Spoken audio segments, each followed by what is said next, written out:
Assalamualaikum warahmatullahi wabarakatuh.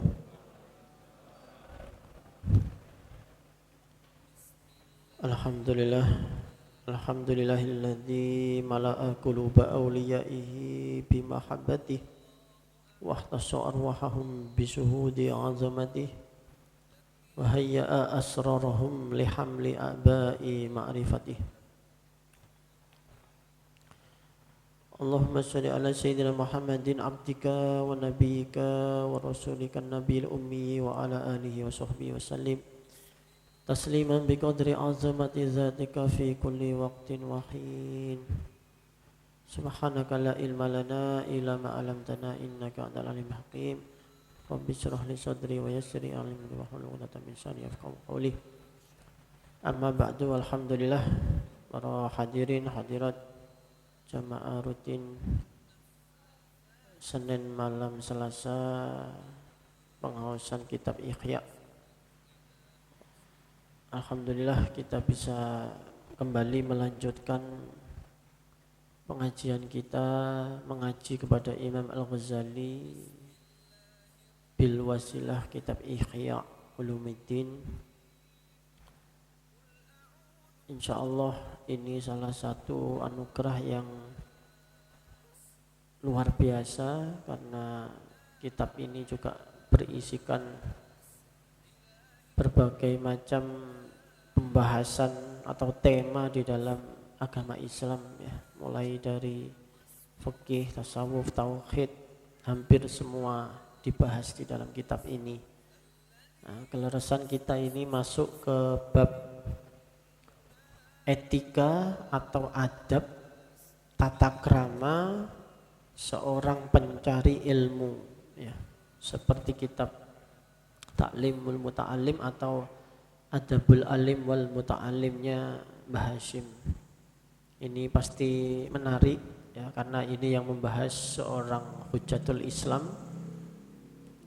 Insyaallah ini akan sangat bermanfaat untuk para pencari ilmu maupun yang mengajar ilmu. Di pertemuan sebelumnya di minggu kemarin ya, Imam Ghazali membuka tugas pertama seorang santri atau murid yang mencari ilmu itu adalah membersihkan batinnya ya, membersihkan hatinya. Karena kemarin diibaratkan seperti apa itu rumah yang di dalamnya ada anjing, maka malaikat tidak akan mau masuk ke rumah itu. Hati itu ibarat rumah ya. Anjing itu adalah penyakit-penyakit hati yang najis.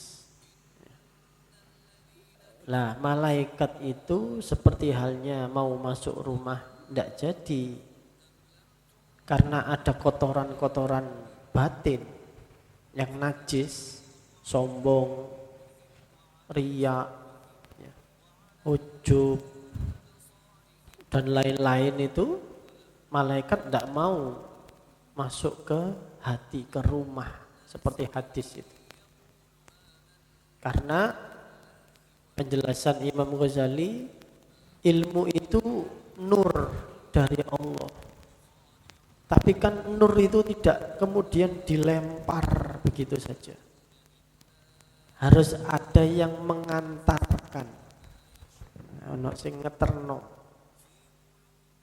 Seperti halnya Nabi mendapat wahyu itu pasti melalui perantara malaikat. Maka ilmu juga begitu. Yang mengantarkan itu malaikat masuk ke dalam hati seseorang. Maka ketika hati ini penuh dengan penyakit-penyakit hati, maka ilmu tidak bisa masuk. Tidak jadi, batal karena ada najisnya. Nah, jadi mengambil itu kita lanjutkan ya, karena kemarin putus di tengah.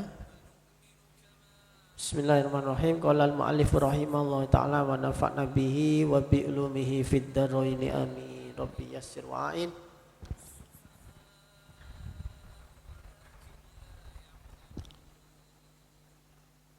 Halaman 327 nggih. Walastu. Ya. Ini. Walastu lan ora ana ingsun. Maksudnya Imam Ghazali. Aku lu dawu ingsun al muradu utawi kang dikarepake bil lafdil baiti dengan lafat bait rumah ya. Huwal qalbu yaitu hati, wabil kalbi dan dengan lafat kalb ini ku asu apa anjing, wa al-ghadabu yaitu adalah sifat ghadab, was sifatu madmumatu lan pira-pira sifat kang den paidu. Saya tidak hendak mengatakan, katanya Imam Ghazali, saya tidak bermaksud mengatakan bahwa kata bait di dalam hadis itu berarti sebetulnya dia kolbu, atau begitupun dengan kalbi itu adalah ghadab dan sifat-sifat jelek lainnya. Walakin akan tetapi ni ingsun iku akulu dawu ingsun huwa utawi al bait iku tambihun mengingatkan, ngilingake alaihi ing atase makna qalbi, wa furriqa lan den bedaake baina takbiri apa antarane olehe nembungake ad-dhawahiri makna kang lahir ilal bawatin marang makna kang samar, wa baina tanbihi lan antarane ngilingake lil bawatin marang pira-pira makna batin min dzikril dhawahir saking nutur pira-pira perkara kang dohir, ma'a taqririd dhawahir ing dalem sertane netepake pira-pira perkara kang dohir. Fafariqil batiniyata mongko apa itu, memisahkan, membedakan kalian fil al batiniyata ing pira-pira perkara kang batin bihadi daqiqati kelawan iki faedah kang lembut. Jadi kata Imam Ghazali, saya tidak bermaksud untuk mengganti seperti mengganti kata bait di dalam hadis sebelumnya itu dengan kolbu dan kalbu atau anjing itu dengan sifat-sifat yang jelek. Enggak, ini hanya sebuah apa tadi, takbir ya, hanya sebuah pengiling saja. Jadi pengumpamaan.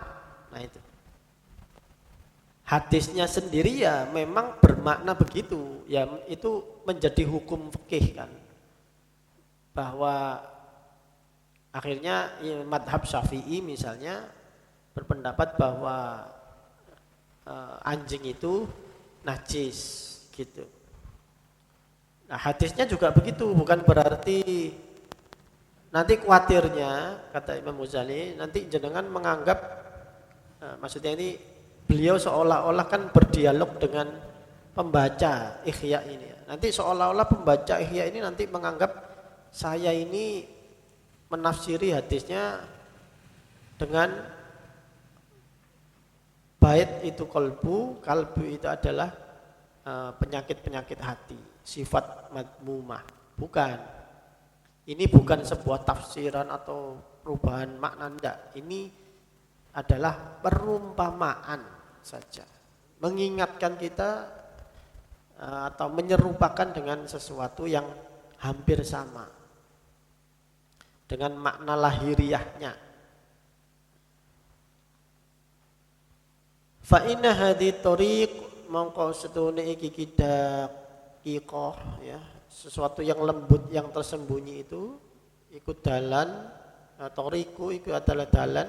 Al-itibari yaitu takbir ngalap arti. Wa huwa lan utawi itibar iku masluka adalah sebuah jalan. Al ulama piro-piro wong alim wal abror dan orang-orang yang baik, yang soleh itu memang biasa menggunakan takbir. Bukan berarti mempertentangkan mengganti kata sesungguhnya, tidak. Id makna krono utawi maknani al-i'tibar iku ayyak buro ento arep ngeliwati sapa wong maing barang dzukira ila ghairihi kang den tutur apa marang liyane mah. Jadi sesuatu yang diibaratkan istilahnya gitu, dengan sesuatu yang lain, hanya pengibaratan aja. Fala yaktasiro mongko ora mandek sapa wong alaihi ing atase ma kama yarul aqil kaya yen to weruh sapa wong kang duweni akal, orang yang berakal ing musibatan ing musibah belai li ghairihi marang liyane akil kepada orang lain. Fayakunu mongko ana iku tetep ing dalem musibah lahu marang akil ibrotun opo angan-angan, pengiling. Bisa jadi itu peringatan bi ayyuk baro minha kelawan yento liwat apa akil saking musibah. Ila tanabahu marang eling likaunihi marang anone akil aidon kelawan mali. Iku urdotan dadi sasaran lil masoib marang piro-piro belai. Seperti halnya musibah misalnya. Musibah yang menimpa orang lain itu terus orang yang berakal itu akan mengambil pelajaran, iktibar ya. Oh, bisa jadi saya akan mengalami musibah yang serupa. Nah, cara-cara seperti ini pun bisa disebut dengan, kata Imam Ghazali, dengan takbir. Itu juga merupakan pengibaratan. Bagaimana kalau musibah, misalnya banjir di suatu daerah, itu menimpa daerah kita. Sehingga akhirnya kita membuat ikhtiar-ikhtiar untuk jago-jago bekne musibah itu datang. Nah begitu. Maka cara-cara seperti ini sebetulnya sudah umum gitu. Imam Ghazali seolah-olah mau berkata begitu. Bukan berarti terus itu mengganti hadisnya, enggak. Wa kaunid dunya lan anane donya iku bisa dadil ingkilab tetap kelawan menuju perubahan, artinya ya terus berputar ya.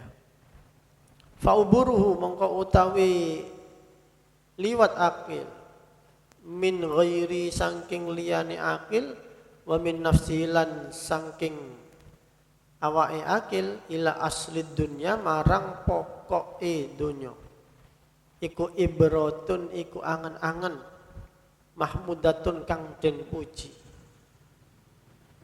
Jadi dengan berpikir berputarnya roda dunia ini ya apa-apa yang menimpa orang lain dan menimpa orang yang berakal itu sendiri adalah sebuah angan-angan yang baik. Kita senantiasa mengambil pelajaran. Fakbur anta mongko angen-angen no sira aidon kelawan malik juga minal baiti saking al bait omah alladzi kang utawi alladzi huwa binaul khalqi iku bangunane makhluk ilal qalbi marang ati alladzi huwa kang utawi apa alladzi iku baitun iku omah mimbina illah kang tetep saking bangunane Allah Ta'ala. Jadi hati itu, pikirkanlah itu adalah sesuatu yang dibangun oleh Allah. Seolah-olah itu seperti sebuah rumah.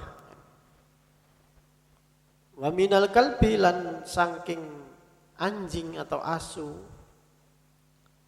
alladzi dzumma kang den pahitu apa alladzi li sifatihi krana sifate alladzi la li suratihi ora krana gambare atau bentuknya fisiknya.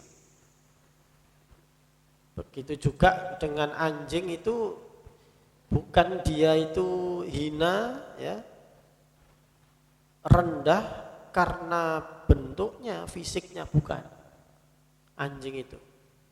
Jadi diambil makna-maknanya, bukan pada tataran lahiriahnya. Rumah itu lahiriahnya ya boto, susunan tembok kanan kiri berputar, ada atapnya. Tapi bukan pada itu. Artinya kalau itu mengacu hati adalah sesuatu yang bisa didiami, bisa ditempati. Begitupun dengan anjing. Bukan karena bentuknya dia menjadi hina atau rendah.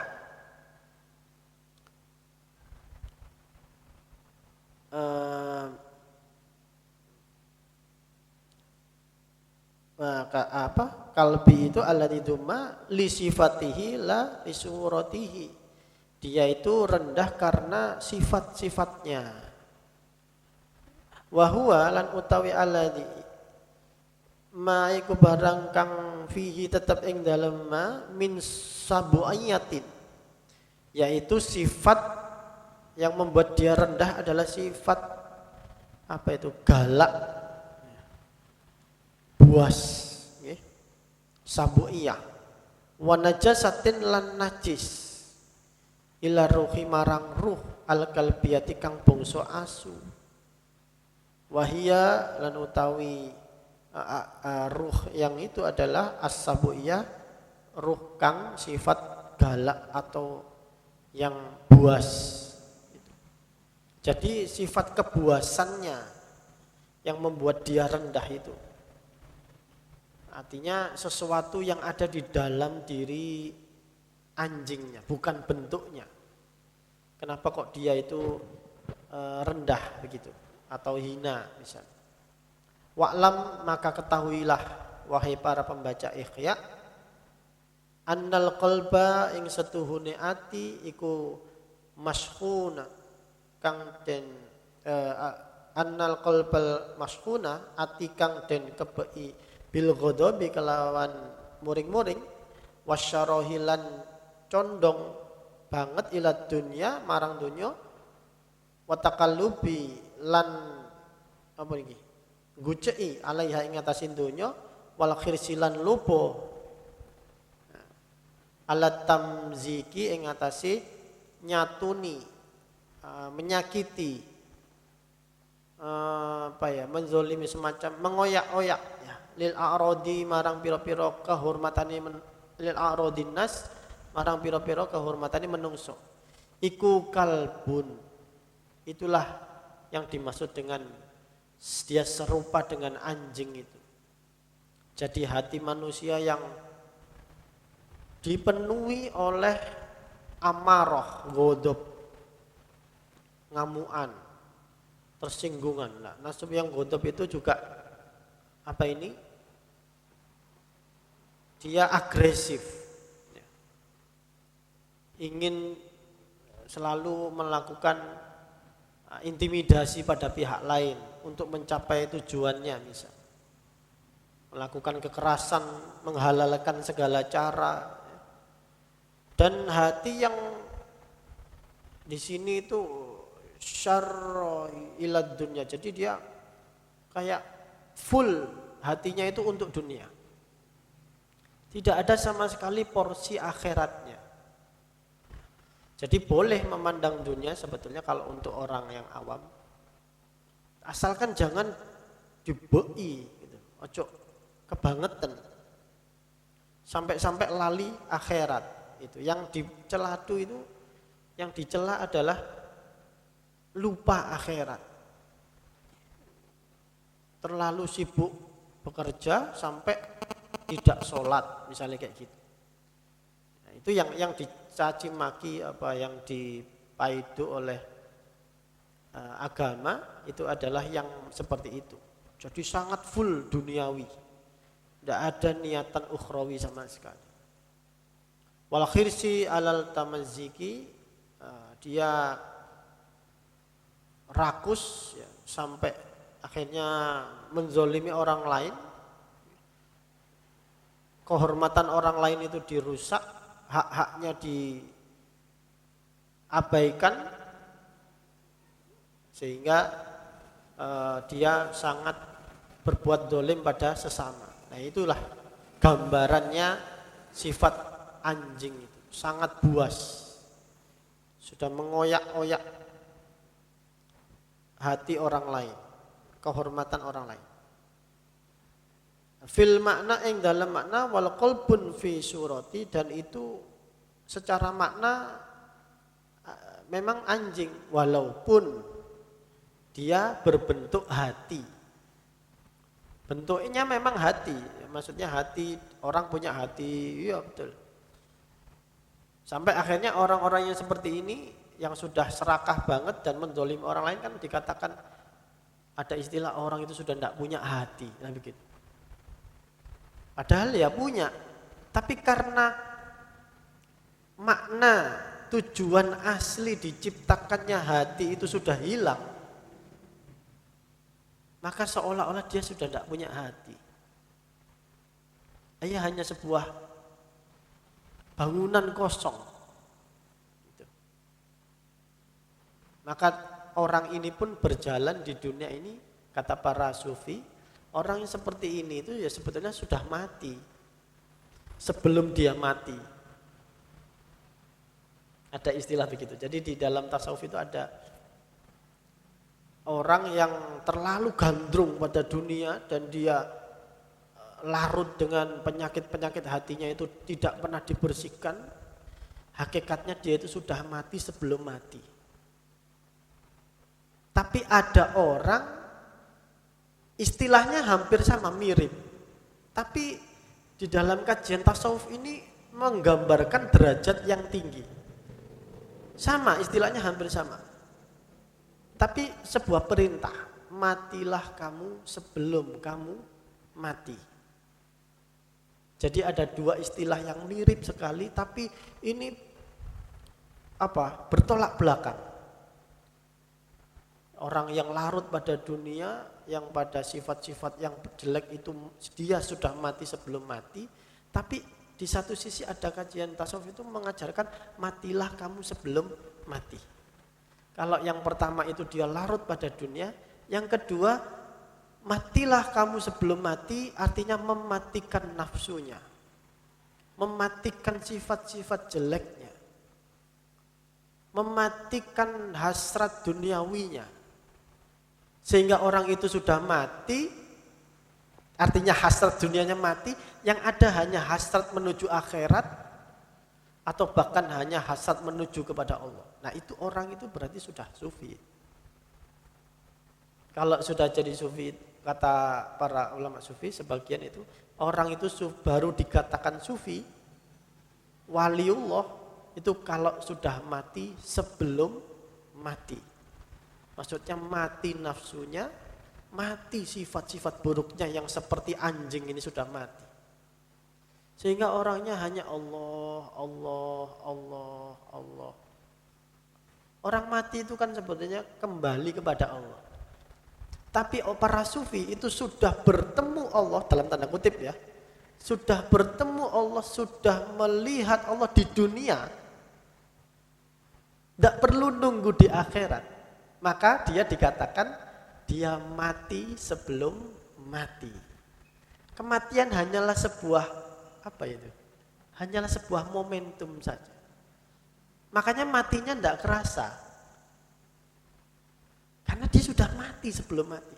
Tapi orang yang tidak mau mematikan nafsunya, tidak mau mematikan sifat-sifat buruknya, maka dia nanti sebelum mati kan ketika menghadapi mati yang sesungguhnya akan sangat pedih sekali.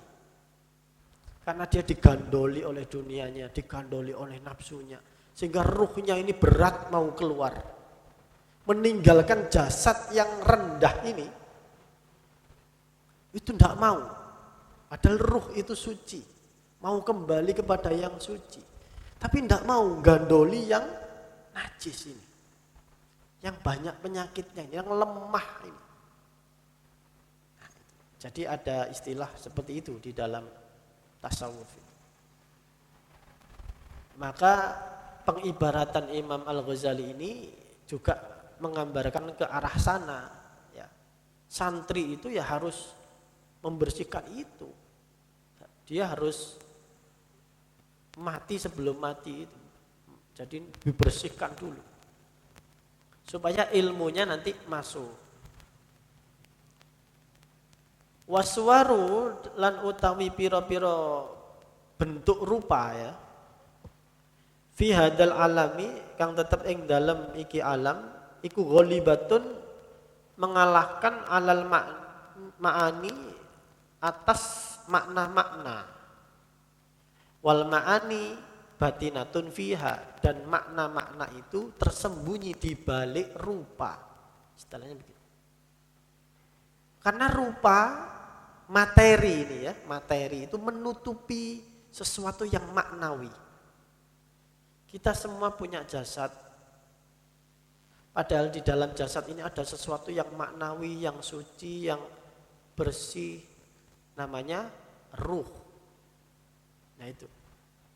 Begitupun dunia ini semuanya yang bisa kita panca indera itu adalah rupa, al-suwar. Sebetulnya di balik rupa itu ada sesuatu yang maknawi, yang hakiki.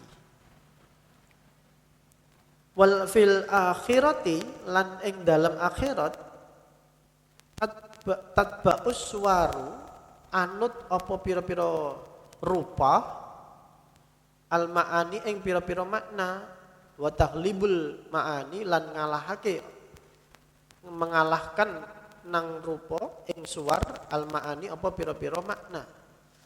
Di akhirat nanti yang rupa ini akan kalah dengan yang makna. Yang maknalah yang akan menang dibandingkan yang rupa materi, jasad, physically. Jadi kalau ada orang itu sibuk merawat fisiknya, tapi tidak merawat batinnya, hatinya, rohaninya, itu dia seperti orang yang bodoh, yang tidak tahu hakikat masa depan. Karena nanti itu yang dilihat itu ya seperti hadis yang terkenal itu ya. Innallaha la yanduru ila suwarikum kan gitu. Suwar. Allah tidak melihat pada suwar bentukmu. Seberapa cantik, seberapa ganteng atau bois necisnya, bukan itu. Walakin yanduru ila qulubikum wa amalikum, tapi Allah memandang pada hati, pada batin yang dipandang. Tembuskan dengan hadis itu. Imam Ghazali menjelaskan ini kepada kita yang nanti itu belajar ilmu, artinya ya biasa-biasa sajalah, karena itu mungkin juga banyak santri atau kiai-kiai pesantren itu kan yang ya secara penampilan itu ya ngeludu apa itu namanya kelowor ya sarunge yo sampai ngepir gitu misalnya, takwone ya begitu, kiai-kiai banyak yang begitu ya. Kalau kita tahu kiai-kiai yang banyak lebih mendominasi, yang kiai betul-betul alim itu pasti sederhana. Kiai Sahal Mahfud misalnya, orangnya sangat sederhana, Padahal alimnya kayak begitu. Ya karena orangnya enggak sejak santri sudah ditanamkan, sudahlah penampilan itu nomor ke 100 mungkin. Yang penting itu ilmunya, batinnya. Kayak Mukhid, Muzadi misalnya. Biasa banget. Ada cerita tuh, ya sudah pernah disampaikan. Kiai Mukhid maupun Kiai Sahal itu pernah sama-sama mengalami diundang ke sebuah untuk ngisi mauidhah, pengajian umum, tapi panitianya ndak kenal sama Mbah Mukhid. Sama itu Kiai Sahal Mahfud juga katanya waktu di Sidoarjo, panitianya ndak tahu kalau itu kiainya. Jadi dipersilahkan monggo pinara duduk di belakang. Ya duduk saja. Mbah Mukhid itu. Karena orangnya penampilannya biasa sekali. Tidak pakai sorban yang gimana, enggak. Biasa sekali. Bajunya sederhana. Sampai pada akhirnya ya bingung dewi panitia nyari, ternyata itu Mbah Mukhid atau Mbah Sahad. Sejak santri sudah ditanamkan seperti itu. Begitupun Mbah Kiai Abu Fadl Senori itu juga begitu. Sampai tidak ada yang pernah tahu, karena mungkin dulu juga tidak ada medsos. Itu tidak hanya sekali 2 kali Mbah Fadl. Hampir di setiap acara beliau jarang keluar, misalnya muktamar atau tidak jarang keluar. Atau acara pengajian. Hanya momen-momen tertentu beliau keluar. Tapi alimnya Masya Allah. Abu Fadl. Kiai Nawawi Abdul Jalil Sidogiri kan begitu. Ya. Penampilannya itu sederhana sekali. Falidzalika mongko krana mengkono tadbi' yakhsyuru kullu syakhsin, akan dibangkitkan, digiring ya ke mahsyar kullu syakhsin, saben-saben wong ala suratihi ing atase rupane syakhsin al maknawiyah kang bangsa maknawi. Jadi nanti kita itu akan dibangkitkan kepada di momen pada mahsyar itu, pada yaumul qiyamah itu yang mendominasi itu nanti maknawiyahnya, yang menjadi gambaran utama. Meskipun tubuh kita ini ikut dibangkitkan, ya, tapi nanti bentuk tubuh kita ini akan menyesuaikan yang batin. Makanya nanti ada, kalau dia ulama, orang soleh, maka wajahnya akan bercahaya. Orang yang ahli wudhu, selalu jaga wudhu, dawam wudhu, itu tangannya, kakinya yang biasa dibasuh wudhu ini bercahaya. Meskipun fisik kita akan kembali, betul. Ya. Mayoritas ulama itu sepakat fisiknya itu ikut bangkit. Tidak hanya ruhnya, tapi ruh dan fisik. Tapi yang mendominasi ketika itu adalah ruhnya, bukan fisiknya. Maknawiyahnya. Fayusyarul mumazziq mongko den giring sapa wong sing kang nyatoni li a'radi marang kehormatane li a'radin nas marang kehormatane manungsa kalban dorian halir rupa asu kang melarati. Nah ini, maka ini sebenarnya hadis nih. Orang yang nanti kelak senengannya itu mendolimi orang lain, mengoyak-oyak kehormatan orang lain, dia menghilangkan hak-haknya, tidak melaksanakan kewajiban pada orang lain, dia akan dibangkitkan, kata Rasulullah, itu seperti anjing yang buas, yang berbahaya. Wasyarrahul lan sapa wong kang gerangsang seraka ila amwalihim marang artone nas diban hale rupa asu nggih. serigala ya sebenarnya. Adian kang nyender. Jadi kalau orang itu sampai cinta pada hartanya, sampai nemen, sampai merampas orang lain juga lah, korupsi dibelan-belani, nah itu nanti akan dibangkitkan berupa serigala. Nah, asu ambek serigala kan beda, ya mirip-mirip tapi. Wal mutakabbiru alaihim fi suwarati namirin. Nah, orang yang sombong takabur akan dibangkitkan dalam rupa atau bentuk an-namirin, macan. Nah, jadi fisiknya ikut bangkit, tapi nanti orang melihat dia itu, kamu itu serupa macan, kamu serupa anjing. Tapi kalau orang soleh, cahaya, nur, ada yang seperti ganteng dan sebagainya. Wa talibur riyasa lan wong kang nuprih kedudukan, ya, selalu cari jabatan, menjilat sana sini supaya dapat kedudukan dan sebagainya, nempel pada raja, ya, pada gubernur.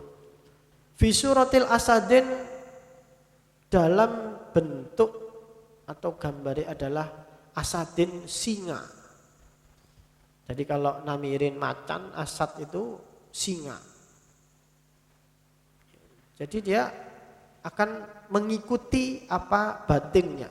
Waqat waradat lan teman-teman tumeka bidzalika kelawan mengkono al mutakabbirin wa talibir riyasah al akhbaru apa pira-pira hadis wa syahida bihi lan nakseni bihi kelawan zalika al itibaru apa hasile angen-angen inda dawil basoir ing dalam kersane wong kang duweni basoir pira-pira peningale ati, basira wal absor lan pira-pira pandangan mata. Jadi pemaknaan ini, ya, akan disaksikan baik oleh orang yang punya mata batin maupun yang tidak punya, hanya sekedar kasat mata saja. Di akhirat itu akan tampak jelas. Jadi mengikuti dengan maknanya, karakter batinnya. Ya, jadi di akhirat nanti fisik kita ini misalnya ganteng atau wahyu, tapi nek batinnya elek, pada saat bangkit ya welek. Tapi kalau jenengan misalnya elek nantinya misalnya, tapi karena batinnya jenengan itu ganteng dan cantik, ya otomatis nanti akan bercahaya dan ya beda.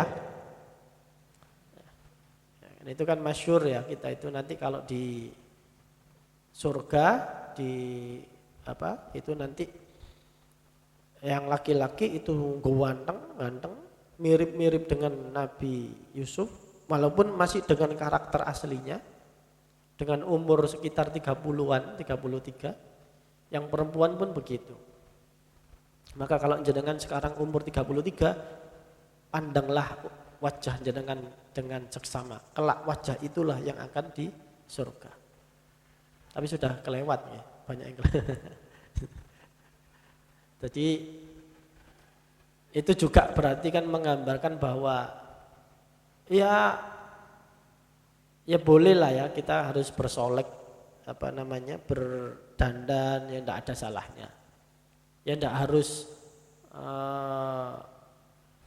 seperti santri kelower atau seperti kiai-kiai yang sederhana, ya tidak juga. Cuman para kiai, para santri itu berpenampilan seperti itu karena fokusnya beliau-beliau itu memang ke hati batinnya. Sebaliknya orang yang terlalu glamor dengan tampilan luar biasanya itu orangnya terlalu fokus pada luar. Makanya imbanglah. Ya memang terlalu kelower ya. Masuk naik momen ada undangan NU sudah ada cabang internasional, di seminar internasional terus sarungi ngepir gitu kan ya. Ya enggak pantas juga. Makanya Yai Miftah itu kan orangnya boys. Ya. Boys banget Yai Miftah itu. Dari dulu kalau penampilan beliau keren gitu. Kalau untuk ukuran kiai itu keren. Karena ya masa Quran internasional, beliau kan keliling ke Mesir, ke Jepang, ke Amerika. Kiai Hasyim Muzadi juga dulu gitu, ke Vatikan. Ya harus jas-jasan. Cuma cuma takwo napa 150.000 kan ya gimana gitu. Tapi tetap batinnya harus lebih diutamakan, istilahnya begitu. Ini kan hanya penggambaran bahwa kelak di akhirat itu karena yang mendominasi adalah batin, ya. Bismillahirrahmanirrahim. Fa in kulta mongko lamun ngucap sira wahai para pembaca Ikhya, kam min talibin utawi piro, betapa banyaknya ya, kam min betapa banyak orang yang talib yang mencari ilmu, radiil akhlaqi kang ono pekertine. Lu kan banyak itu orang-orang yang pinter-pinter itu tapi akhlaknya jelek ya, seperti yang kita sampaikan kemarin bahwa misalnya di barat itu kan tidak ada etika ilmu atau adab, itu kan nggak ada, dipisah antara ilmu dengan adab, itu pisah. Artinya orang yang berilmu meskipun dia itu suka minum-minum misalnya, atau dia suka main perempuan, di barat enggak masalah. Mahasiswanya ketemu dosennya di diskotek sama-sama mabuknya. Tapi kalau di Islam enggak bisa. Ilmu dan etika ilmu dan adab, tata krama itu jadi satu. Karena justru adablah yang membuat ilmu itu terkunci. Jadi bisa ditangkap, bisa menetap di dalam tubuh orang itu, di dalam hati orang itu, ya adalah tata krama itu. Begitu dia melepas adab tata kramanya, ilmunya ikut lepas. Nah, kalau Anda mengatakan ini, kata Imam Ghazali, kalau Anda wahai pembaca Ikhya, misalnya jenengan bantah saya, lu kan banyak itu para pakar-pakar yang ya ilmu akhlaknya begitu-begitu. Khassalah kok hasil laki sapa talib al-uluma ing piro-piro ilmu ya, kan itu banyak menghasilkan ilmu-ilmu, penemuan misalnya, penemu modern. Fahayhata mongko atuh banget ma abadahu bugawa utawi apa ma iku an abadahu andateake atuh anil ilmi atau apa ma ing man anil ilmi saking ilmu al-hakiki yang sejati, an-nafi'i kan manfaati fil akhirati ing dalam akhirat, al-jalibi lis-sa'adah kang narik ilmu itu marang kebegjan, kebahagiaan. Ya. Itu ilmunya bukanlah ilmu yang hakiki. Ilmunya hanya sebuah informasi saja. Tidak lebih, hanya sebuah informasi. Kalau dia bisa dijadikan penelitian ataupun bahan studi, dikaji misalnya, tidak akan mendatangkan manfaat apa-apa, justru mendatangkan mudarat. Meskipun dia pakar, meskipun dia profesor.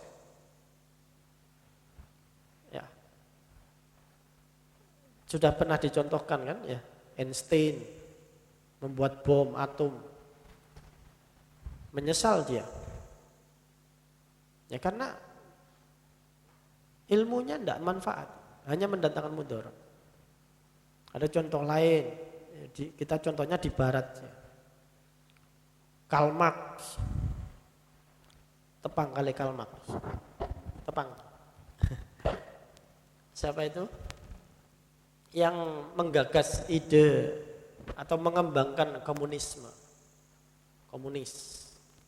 dari teori ekonomi dan sosial ya, kesetaraan sosial, kesetaraan ekonomi, berkembang sedemikian, dikaji di mana-mana, bahkan dijadikan ideologi murni oleh Uni Soviet. Apa hasilnya? Tidak ada. Bahkan Das Kapital itu katanya merupakan buku pegangan utama dari sejak zaman Lenin sama Stalin. Justru yang ada pada zaman Lenin 20 juta orang tewas karena ideologi komunisme. Pada zaman Stalin 40 juta orang. Di Indonesia ada berapa? Sama, hampir sekitar 20 juta. Nyawa melayang. Hanya karena ide gagasan yang dikatakan itu ilmu yang teori ekonomi. Atau contoh misalnya seorang filsafat Jerman besar, Friedrich Nietzsche. Kalau Anda tahu, Nietzsche ini salah satu gurunya, yaitu juga si Karl Marx dan sebagainya. Nietzsche ini yang menulis buku Tuhan Sudah Mati, katanya. Jadi salah satu filsafat ateisme yang tidak mempercayai adanya Tuhan. Tuhan sudah mati, tapi ternyata Nietzsche sudah mati, Tuhan tidak pernah mati. Dan dia jatuh cinta pada adik kandungnya sendiri. Jadi ilmu dan moral dengan etika, adab, tata krama itu tidak jadi satu, dipisah. Urusan moral, urusan beda itu. Apalagi sejak Renaissance, perkembangan ilmu pengetahuan itu dipisahkan dari agama. Itu justru konflik. Seolah-olah orang yang beragama itu tidak scientific, tidak logik. Orang yang logik tidak perlu beragama. Dipertentangkan terus. Pendidikan era modern itu sebenarnya mengarah ke sana. Di mana misalnya di kampus-kampus itu kan tidak ada penghormatan seperti santri kepada kiai kan. Padahal itu kan sebenarnya gurunya dosen. Jadi dulu saya itu salim sama Prof. Kacung Marijan itu. Kata teman-teman saya itu, loh, lah pokok mbok ambung tangane iku. Loh, ya opo sih? Ya karena ya itu tadi, pola pendidikan modern itu menghilangkan adab tata krama. Dianggapnya kalau isusan ilmu gitu. Akhlak itu sudah lain. Kalau di tradisi Islam itu selalu jadi satu. Bahkan adab lebih didahulukan daripada ilmu.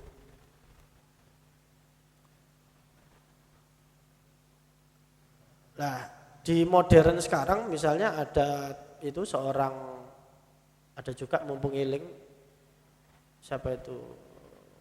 Mikhail Foucault, seorang ahli teori postmodernisme. Itu orangnya kalau mau nulis buku tentang teori postmodernisme, karena dia itu gay, sesama laki-laki. Jadi sebelum nulis itu dia harus berhubungan dulu sama teman-temannya yang sesama gay.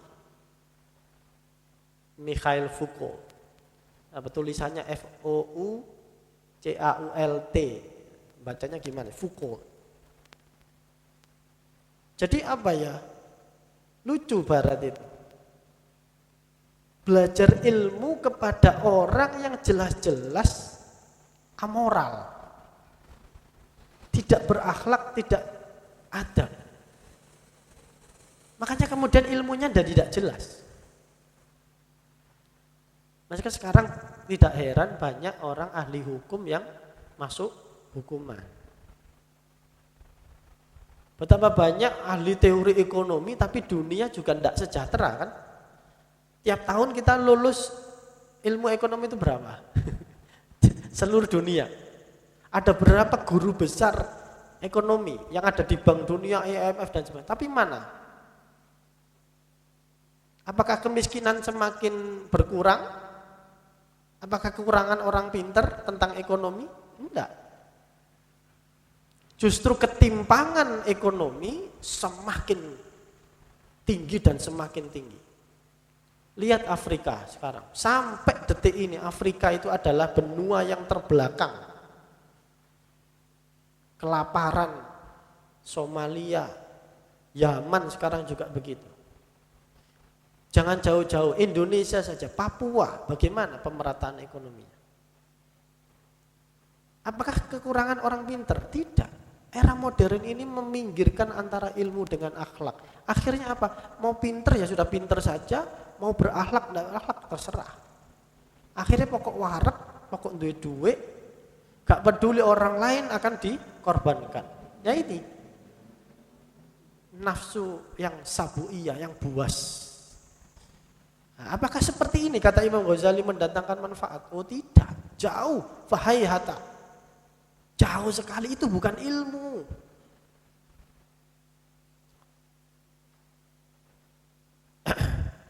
Mana tadi ya?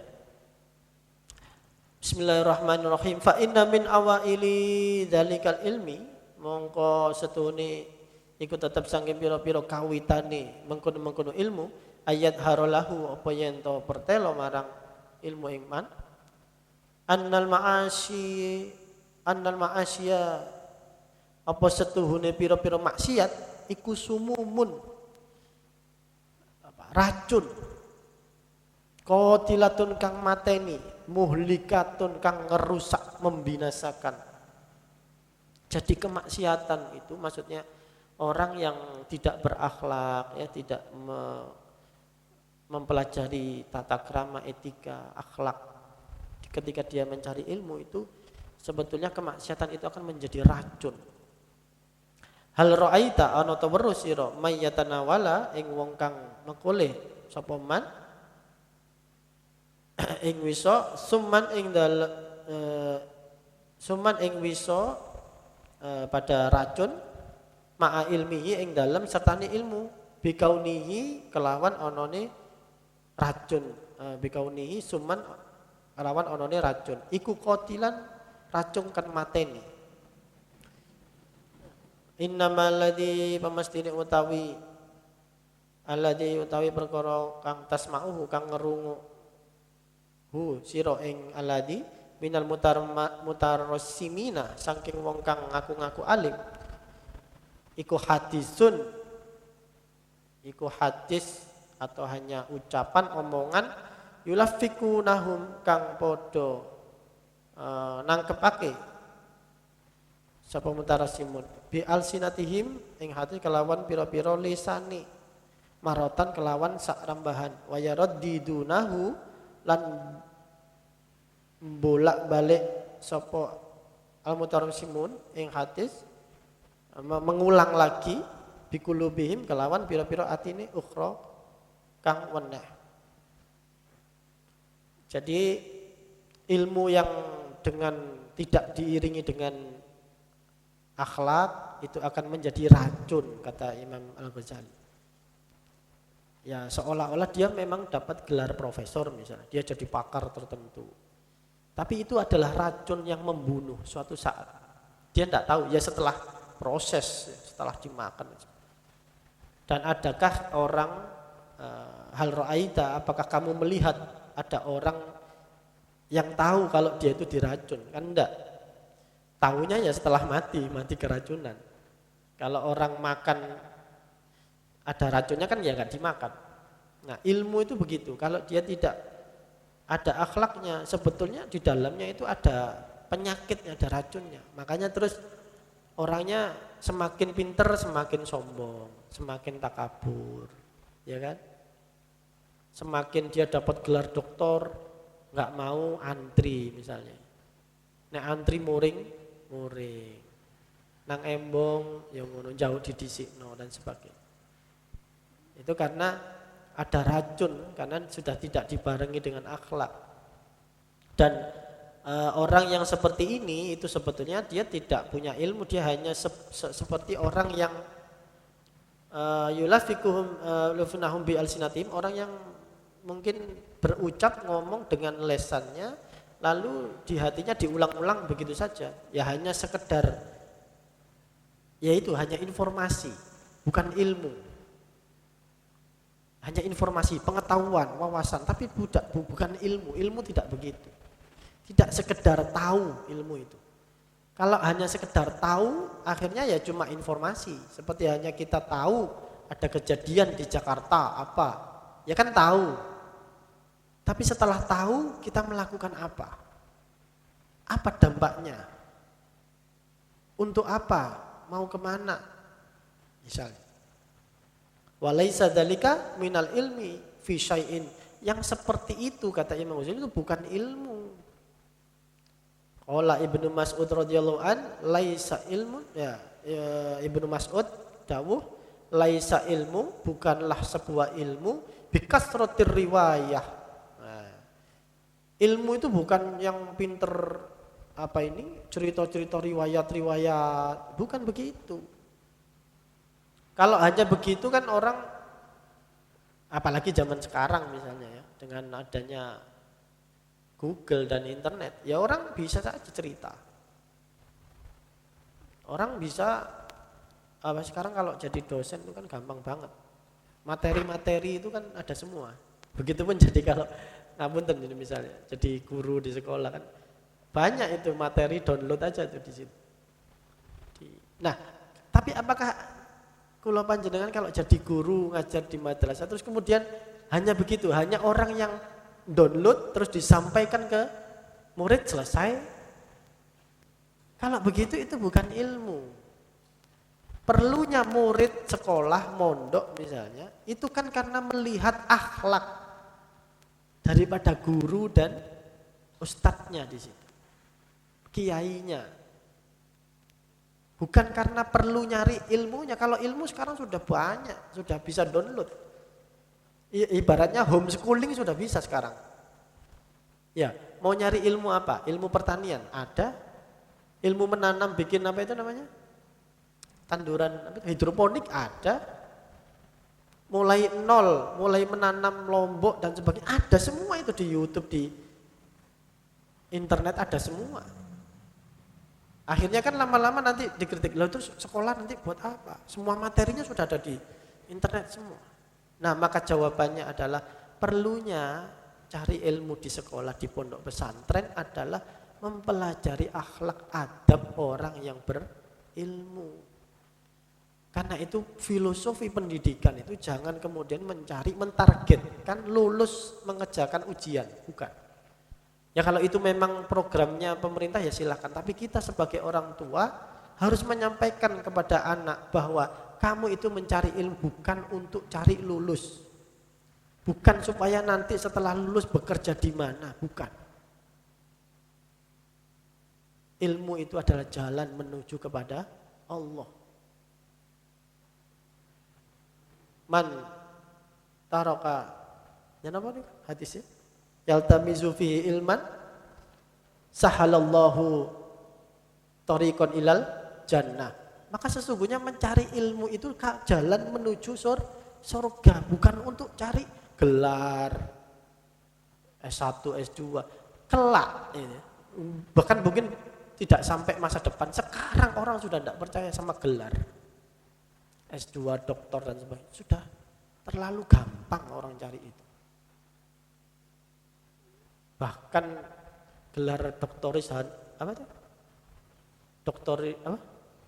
Honoris causa itu sekarang sudah bisa dipesan. Asalkan nanti dekat dengan ini bisa dikasih. Jadi kelak itu orang tidak akan percaya pada gelar. Meskipun tetap jadi prasyarat kerja mungkin. Tapi orang sudah tidak percaya, itu mah profesor apa, itu doktor apa. Sudah tidak seperti dulu. Mungkin zaman tahun 80, 70-an. Kalau profesor betul. Sekarang banyak orang dokter tapi ngomongnya ngelantur kan banyak. Wong sekarang S2 itu 1,5 tahun selesai. Misalnya. kayak ya tidak ada bekasnya. Nah itulah, karena pendidikan modern itu menghilangkan ilmu, memisahkan ilmu dengan adab, tata krama akhlaknya.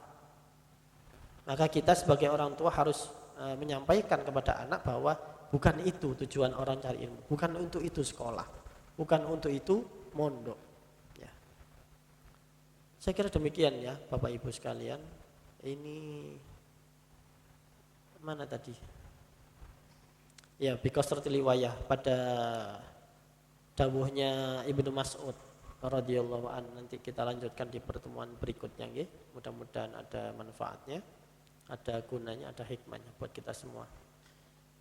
Ada nurnya, ada sirinya, menambah kecintaan kita pada ilmu, bukan karena ilmu itu sebagai gaya-gayaan atau sekedar kayak ilmu itu untuk sombong dan menghadap ke dunia, bukan. Justru ilmu itu adalah jalan menuju kepada Allah Subhanahu wa taala. Amin Allahumma amin.